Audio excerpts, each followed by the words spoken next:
2019 में बंदे की डेथ हुई है, अभी तक ना पोस्टमार्टम रिपोर्ट मिला है, ना कुछ मिला है, ना कोई इन्वेस्टिगेशन हो रहा है। गाइज मुझे ये चीज़ बहुत डिस्टर्बिंग लग रहा है कि कैसे लोग ये डिक्लेयर कर रहे हैं कि मिस्टीरियस डेथ है। मिस्टीरियस डेथ नाम की कोई चीज़ होती नहीं, बुलशिट यार। 15 साल से जहाज में हूँ मैं, मुझे पता है शिप का कल्चर क्या होता है। हो सकता है टॉर्चर हो रहा है, मानता हूँ, लेकिन ये बात मैं मान ही नहीं सकता कि कोई बच्चा मर गया या किसी को कुछ हो गया और किसी को नहीं पता जहाज में, उसको मिस्टीरियस डिक्लेयर कर दिया। पॉसिबल ही नहीं है भाई।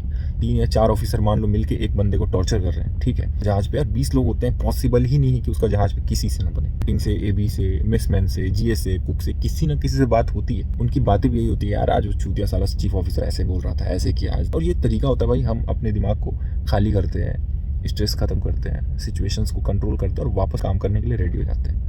तो ये कैसे पॉसिबल भाई कि किसी को नहीं पता और बंदा, जो मैं बताने वाला हूँ उससे बहुत लोग ऑफेंड होंगे।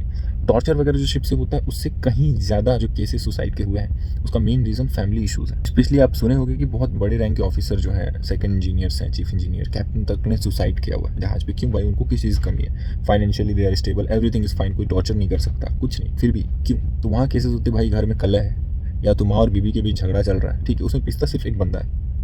माँ अलग से उसको टॉर्चर कर रही है, बीबी अलग से टॉर्चर करेगी, फादर का अलग कॉल आएगा, भाई बहन का अलग कॉल आ रहा है, हर तरह से टॉर्चर होता है। बंदा बोलता है नम रहेगा बांस, न बजेगा बांसुरी, बिना सोचे एक एक्शन स्टेप लेता है। मैक्सिमम केसेस में आप जब पता करोगे तो जड़ वही निकलेगा। हम यहाँ से शांति से इसीलिए रह पाते हैं ना क्योंकि घर में आप लोग शांत हो, आप लोग बड़े हंसी खुशी से रह रहे हो। क्योंकि यार वहाँ घर बार को छोड़ के आते हैं ना हम, यहाँ दुनिया भरी काम चलते रहते हैं, एक साइड दिमाग में यही रहता है कि मेरी फैमिली चलो सेफ है, माँ की आँख सब झेल जाएंगे। बट जैसे ही ये चीज़ें होती है ना कि घर पे ही प्रॉब्लम है। सेलर जो होता है बहुत ज़्यादा एक्सप्रेसिव नहीं होता है, प्रोफेशनल स्पेशली लाइफ को लेकर बहुत ज़्यादा चीज़ हम एक्सप्रेस नहीं कर पाते हैं कि चीज़ें हमारे साथ यहाँ क्या होती हैं, क्योंकि हम चाहते हैं कि हम तो चलो झेल ही रहे हैं यार, घर पे तो सही से सब रहें। जो तीसरा कंडीशन है जिसमें डेथ होता है, इट इज़ वेरी नोटोरियस, बहुत ब्रूटल है, लेकिन ये सच है जो मैं बताने जा रहा हूँ। मैक्सिमम केसेस में जो मिसिंग केसेस होते हैं ना भाई, झगड़ा हुआ, ईगो बहुत ज़्यादा क्लैश हुआ, रात में देखा, मौका देके धक्का मार दिया, दूसरे दिन ड्यूटी के टाइम बंदा नहीं आया, पूरे जहाज पे चेक किया जाएगा, रूम चेक किए जाएंगे, सब कुछ होने के बाद फाइनली एक लॉग एंट्री होता है ऑफिशियल, मिसिंग। कंपनी को इन्फॉर्म किया जाएगा, कंपनी पूरा प्लान बनाएगी, प्लान शिप पे भेजेगी, रेस्क्यू करने का पूरा प्लान होगा। जहाँ से हम गुजरे थे एक पर्टिकुलर नॉटिकल माइल का एरिया हम बाउंड्री करेंगे कि भाई इस एरिया में प्रोबेबिलिटी है मिलने की, उधर सर्च ऑपरेशन चलेगा, बट मिलता घंटा कुछ नहीं है, बंदा खत्म, एक एंट्री मिसिंग, फिनिश स्टोरी। बहुत सारी जो सब स्टैंडर्ड कंपनियां हैं, मैक्सिमम जो एक्सीडेंटल डेथ होता है ना, उनको भी वो ट्राई करते हैं कि सुसाइड में कन्वर्ट कर दिया जाए। इसका ये रीज़न है क्योंकि उसमें कंपनसेशन नहीं देना पड़ता और हमारी गवर्नमेंट हमारे लिए कुछ नहीं करती, ठीक है। ये बहुत बड़ा फैक्ट है। एक सेलर की ज़िंदगी की कोई कीमत नहीं, स्पेशली इंडिया में घंटा किसी को पता भी नहीं कि सी फेरर सीमैन क्या होता है, ना कोई वेलफेयर ऑर्गेनाइजेशन, सोसाइटी। यार सी फेरर इतना सारा फॉरेन करेंसी ला कर देता है, बहुत सारा बेनिफिट देते हैं, लेकिन हमें क्या मिलता है? ज़ीरो अंडा। गवर्नमेंट का एक सिंगल प्लान नहीं है हमारे लिए। जो हम है वो एसेट नहीं है, जो शिप्स हैं वो एसेट है, क्योंकि वो उनके लिए कमा के पैसे ला रहे हैं।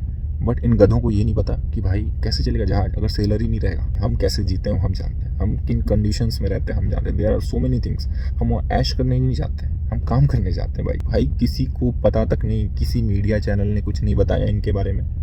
आप कभी भी सुने हो कि ऐसा न्यूज़ आया मर्चेंट नेवी से रिलेटेड जिसमें इकोनॉमिकल इम्पैक्ट नहीं है? कभी नहीं। कोई सेलर मर गया, कुछ नहीं। तभी न्यूज़ आएगा जब बहुत बड़ा लॉस है। स्वेज कैनाल में कंटेनर जाके फंस जाता है, कोई बहुत बड़ा कोलिजन हो जाता है यूएस वगैरह में, तो ये सब मामला हाईलाइट होता है, वो भी फॉरेन मीडिया करती है। 2018 से लेके मिड ऑफ 2019 तक 50 सी फेयरर्स, इंडियन सी फेयरर्स डाइड।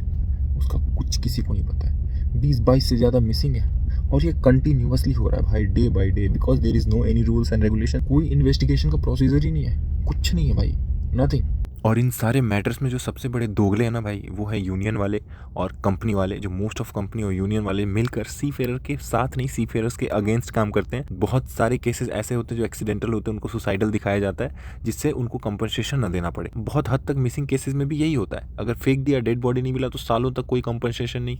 जो घर वाले हैं वो लड़ते लड़ते हार मान जाते हैं। इतने सारे टॉर्चर्स, इतने सारे सुसाइड्स के केसेस आए, इतने सारे यंग सी फेरर्स ने सुसाइड कर लिया बिकॉज ऑफ टॉर्चर, लेकिन अभी भी कोई भी कॉन्क्रीट रूल नहीं बना। यूनियंस क्या कर रही है? सब साले अपना जेब भरने में लगे हुए हैं। लेकिन भाई जब तक मेरे में हिम्मत है मैं चीखता रहूँगा, क्योंकि ये बात मेरे कम्युनिटी की है, ये बात मेरे फ्रेटर्निटी की है, ये बात मेरे प्रोफेशन की है। आई होप कि आप समझ रहे होंगे। अगर ये सारी तस्वीरें देख के आपका भी खून अगर खौला होगा ना, तो प्लीज़ शेयर कीजिए वीडियो, पहुँचाइए उन आकाओं तक जो रूल्स बनाते हैं, जो कंट्रोल करते हैं चीज़ें। और आपको लगता है कि मैं थोड़ा बहुत इम्पैक्ट और वैल्यू दे रहा हूँ अपने वीडियो से, डू फॉलो। इस तरह की वीडियो इस चैनल से आती रहेंगी बिना डरे, ये मेरा वादा है।